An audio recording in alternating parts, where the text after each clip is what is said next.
The test is in 4 parts, Part 1, Part 2, Part 3, and Part 4. Now look at Part 1. Part 1. Part 1. You'll hear someone booking transport for a trip. First, you have some time to look at questions 1 and 2.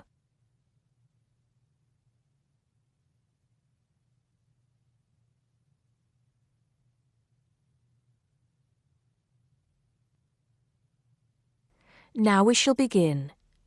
You should answer the questions as you listen because you will not hear the recording a second time. Listen carefully and answer questions 1 and 2. Good morning, Burnham Coaches. Sarah speaking. How can I help you? Yes. Good morning. I'm a teacher at the Down Language School. We have a bit of a problem, and I was wondering if you could help us out. What is the problem exactly?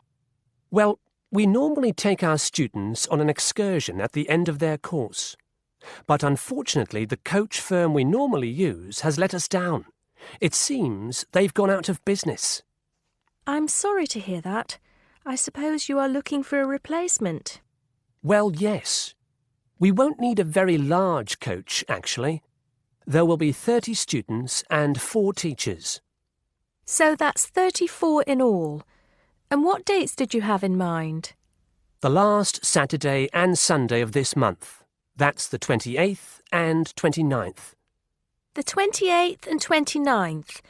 Does that mean you are planning to stay somewhere overnight? That's right. Actually, we want to do the same excursion that we do every year. We usually visit Stonehenge, Salisbury, and stay overnight in Bath. It's a historical tour, really. It sounds interesting. Let me just see what we have available. Oh dear, I'm afraid all our coaches are booked out for the 28th. It's the busiest time of the year for us, actually. I was afraid that would be a problem. But you have a coach available for the 29th? Yes, we do. And it's available for the 30th as well, if that's any help to you. I'm afraid not. Sunday is the last day. The students go home on Monday. I think we'll just have to change our plans a bit and leave out Salisbury. It's a shame, but I don't think we can fit in all 3 places in one day.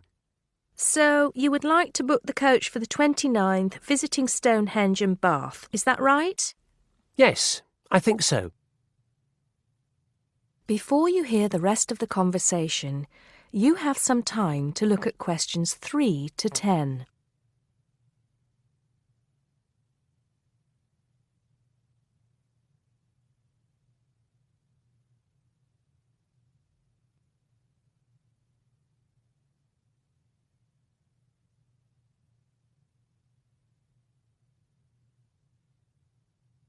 Now listen and answer questions 3 to 10.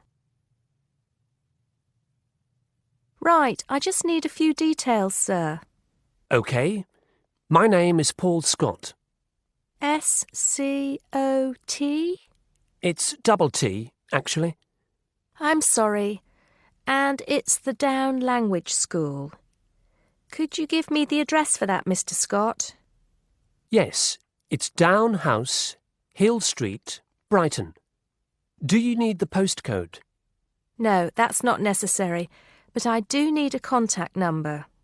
Of course. The number for the school secretary is 01273 512 634. You can contact her if you need to speak to anyone. Right, and what time would you like the coach to pick you up? Well, I think we'll have to make an early start. Would 7:30 be all right?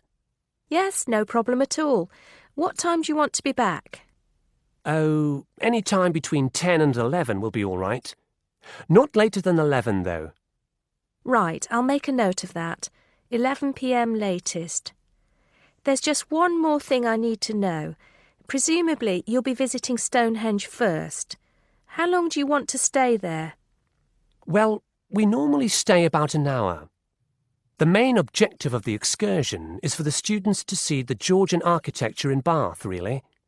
Yes, Bath is lovely, isn't it? I was there myself a couple of years ago. I thought the Royal Crescent was absolutely stunning. I hadn't realised how large it is. Well, I think that's all I need to know, Mr. Scott. Thank you for booking with us. Just a minute. There's one thing you seem to have forgotten. How much will this cost? Oh, I'm terribly sorry. I was thinking about Bath. Just bear with me a moment. Yes, it's a round trip of 300 miles and a total time of 16 hours for the driver. For a 45-seater coach, that will be a total of £500, including tax and insurance. Do we have to have such a large coach? There are only 34 of us. We don't have any smaller coaches, I'm afraid. Oh well. At least we won't be cramped for space. When do we have to pay? We require a 20% deposit to confirm the booking. I suggest that you do that as soon as possible, today if you can. The balance you can give to the driver if you're paying by cheque. Have the cheque made out to Burnham Coaches. I think that'll be all right. I will have to check this with the school accountant, but if all is well, I'll arrange for someone to bring you the deposit within the next 2 hours.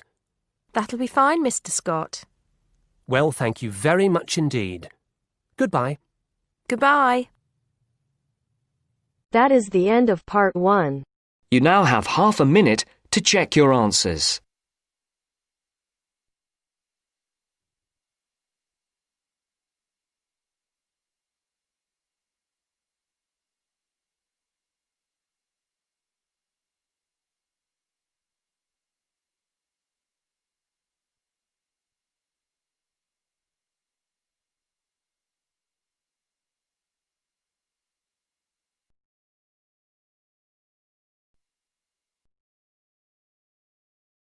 Now turns to part 2. Part 2.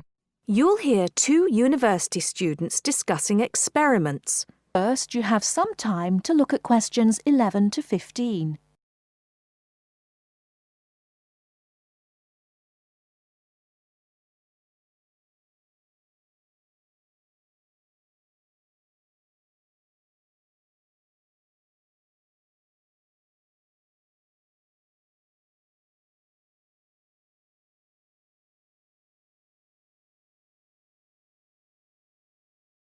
Now, listen carefully and answer questions 11 to 15. Hi, Al. Sorry to interrupt you when you're having your lunch, but I wanted to ask you a favour. Oh, sure, no problem. Sit down, Josie. I've finished anyway. What do you need? Well, I was wondering if I could ask you about the experiments we were talking about in the seminar the other day with Dr. Robinson. I'm doing my teaching practice on Thursday and Friday, and I'm a bit concerned about it. I wasn't entirely sure I understood them completely. If I don't understand them, then the pupils don't have any chance. You mean the ones to determine the speed of sound? Yes, that's right. Well, I think I understood the first one, but the second one was more complicated. Yes, that's true. Well, let's check what you thought of the first one, the one that you'll have to take the kids outside for. OK, let me see. Well, you need to get 2 groups to stand exactly 200 metres apart on the playing fields, and one has a bell or a loudspeaker or some other loud sound source and a flag, and the other group has a stopwatch. Yes, although it doesn't have to be 200 meters. It's just that it makes the experiment easier the more distance between them. It depends on the space available. Right. And the idea is that one group raises the flag at exactly the same moment as they make a noise, and the other group starts the stopwatch when they see the flag and stops it when they hear the noise. That's it. And then you get them to do a simple calculation of velocity equals time divided by distance. Yeah, it's a bit low-tech and it's not very accurate, but they should be able to get within about 20% of the actual figure if they're reasonably careful. Before you hear the rest of the talk, you have some time to look at questions 16 to 20.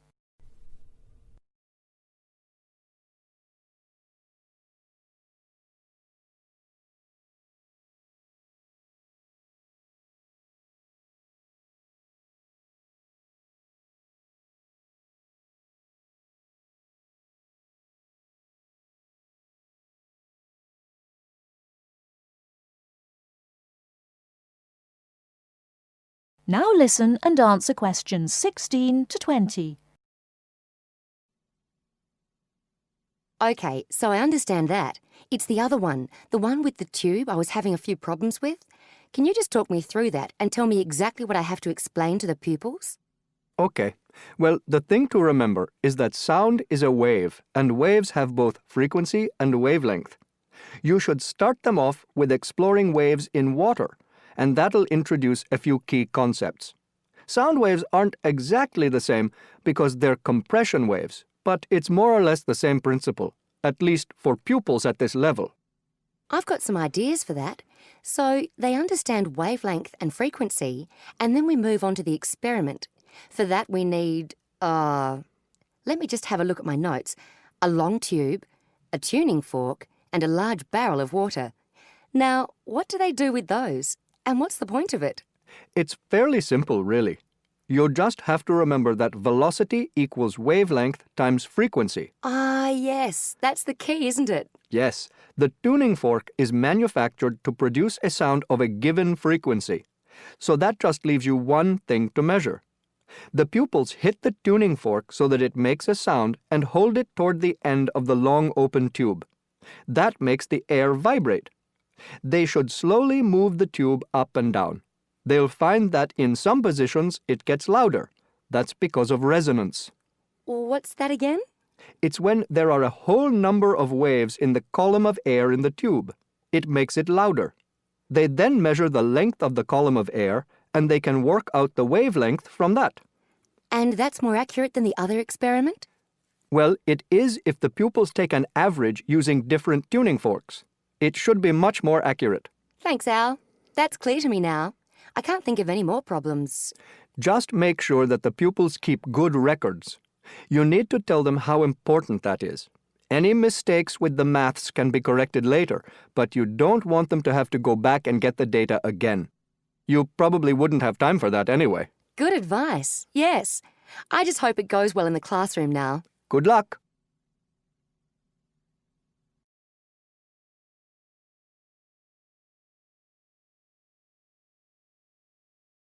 That is the end of part 2.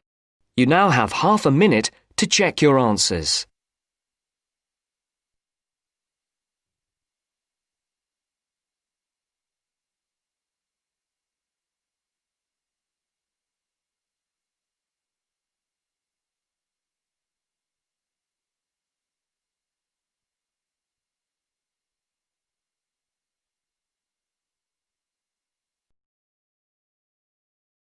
Now turns to part 3. Part 3. You will hear a reporter talking on the radio about old racing cars. First, you have some time to look at questions 21 to 26.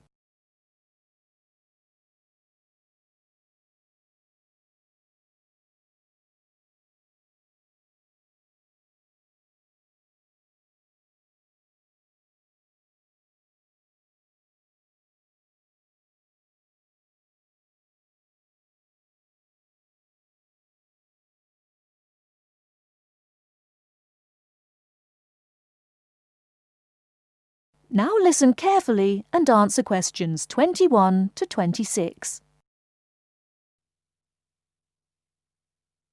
The Goodwood Museum is currently celebrating some of the most extravagant types of car design in its Festival of Speed. Here's our reporter, Vincent Freed, who's on site to tell us about some of the cars on display.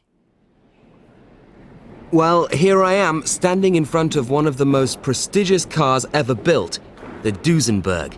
A fantastically expensive, luxurious car built in the early part of the 20th century and bearing all the glamorous qualities of the Jazz Age. How many were there? Well, only 473 Duesenberg J-types were ever built, and the model here is one of the rarest. Each had a short 125-inch chassis or framework, and the body was always in the form of an open two-seater. The technology behind the car's 6.9-litre engine was extraordinary. It featured capsules of mercury in the engines to absorb vibration and provide an incredibly smooth ride. In fact, these cars offered unparalleled performance. In an age when 160 kilometers per hour was considered very fast, the Duesenberg promised a top speed of 180 kilometers per hour and could do 140 kilometers per hour in second gear. Duesenberg, who designed the car, sold it as a frame and engine. This was typical of the age again, and many prestige manufacturers such as Rolls-Royce did exactly the same. Owners able to afford the hefty $9,000 price tag for the basic car would then commission a coachwork company to build a body tailored to their own individual requirements. The Duesenberg's great attraction for the driver was its instrument panel, which offered all the usual features but also several others, including a stopwatch. It was the Duesenberg's technology that lay behind its success as a racing car, and they dominated the American racing scene in the 1920s, winning the Indianapolis Grand Prix in 1924, 25 and 27. Before you hear the rest of the talk, you have some time to look at questions 27 to 30.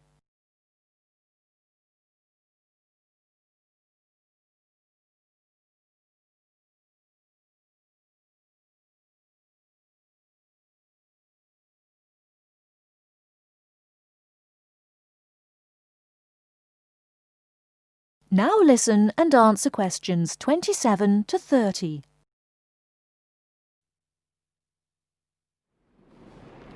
On to another celebrity, the 1922 Leia Helica. Only 30 of these French propeller cars were built, and the model here at Goodwood, which was the fourth to be made, is thought to be the only surviving example still capable of running.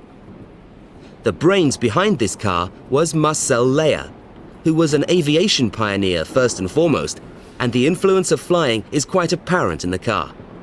The Leia very strongly resembles a light aircraft with its front propeller, but in this case, it's minus any wings, of course. It's quite odd to think that this car was whirring through France just as the Duesenberg was blasting down roads at 160 kilometers per hour across the Atlantic.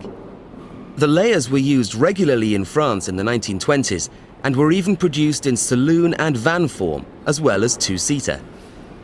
The Leia matched its propeller drive with its equally bizarre steering, which used the rear rather than the front wheels. But despite looking rather frail, it was a tough machine. In fact, when troops tried to steal it during the Second World War, the car's baffling design was clearly beyond the would-be thieves, and it ended up being driven into a tree, breaking the propeller. And now for the Firebird. This extraordinary car was first... That is the end of part 3. You now have half a minute to check your answers.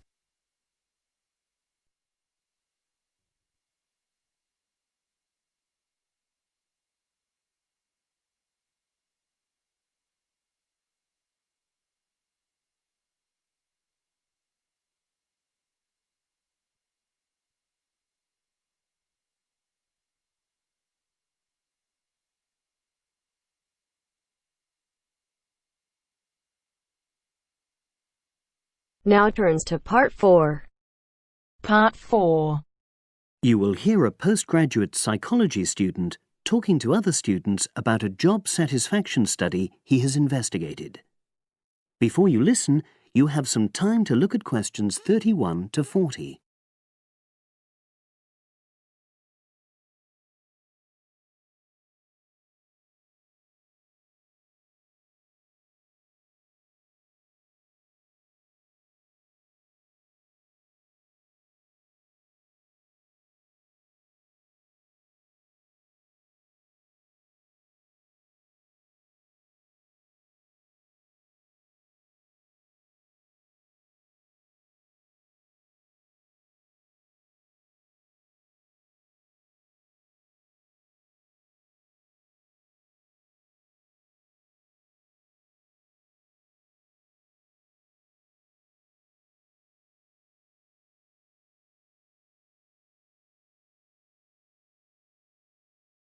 Now listen and answer questions 31 to 40.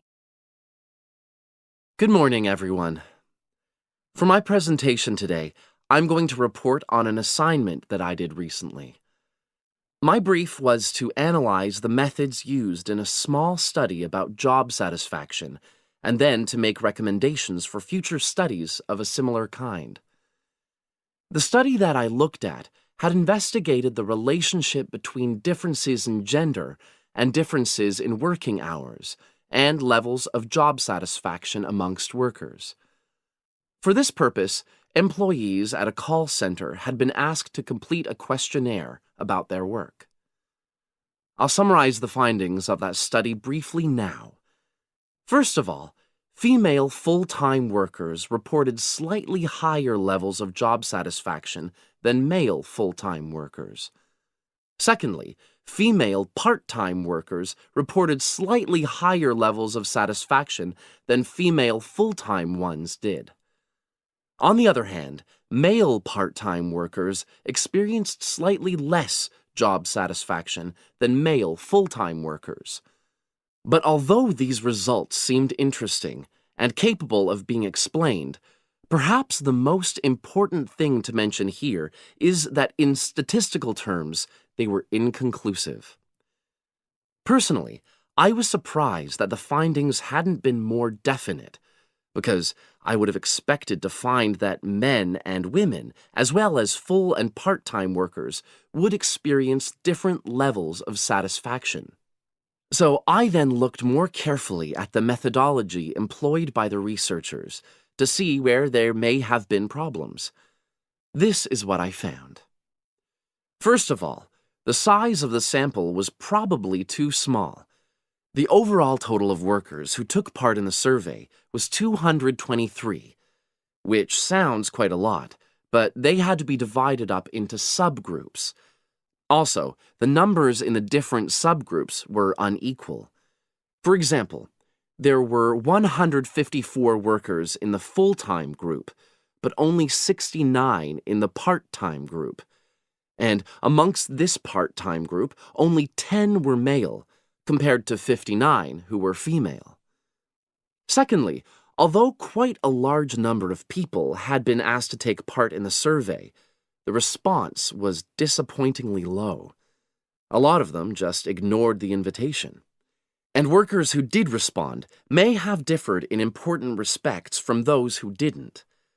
Thirdly, as the questionnaires had been posted to the call center for distribution, the researchers had had very limited control over the conditions in which participants completed them. For instance, their responses to questions may have been influenced by the views of their colleagues. All these problems may have biased the results. In the last part of my assignment, I made recommendations for a similar study, attempting to remove the problems that I've just mentioned. Firstly, a much larger sample should be targeted, and care should be taken to ensure that equal numbers of both genders and both full and part-time workers are surveyed. Secondly, the researchers should ensure that they are present to administer the questionnaires to the workers themselves. And should they require the workers to complete the questionnaire under supervised conditions so that the possibility of influence from other colleagues is eliminated. Finally, as workers may be unwilling to provide details of their job satisfaction when they are on work premises, it's important that the researchers reassure them that their responses will remain confidential, and also that they have the right to withdraw from the study at any time if they want to. By taking measures like these, the reliability of the responses to the questionnaires is likely to be increased, and any comparisons that are made are likely to be more valid. So, that was a summary of my assignment. Does anyone have any questions? That is the end of part 4. You now have half a minute to check your answers.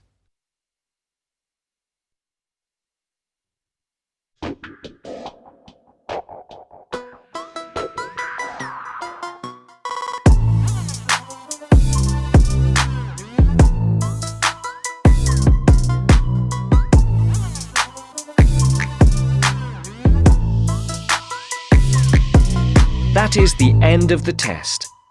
You now have 10 minutes to transfer your answers to your IELTS listening answer sheet.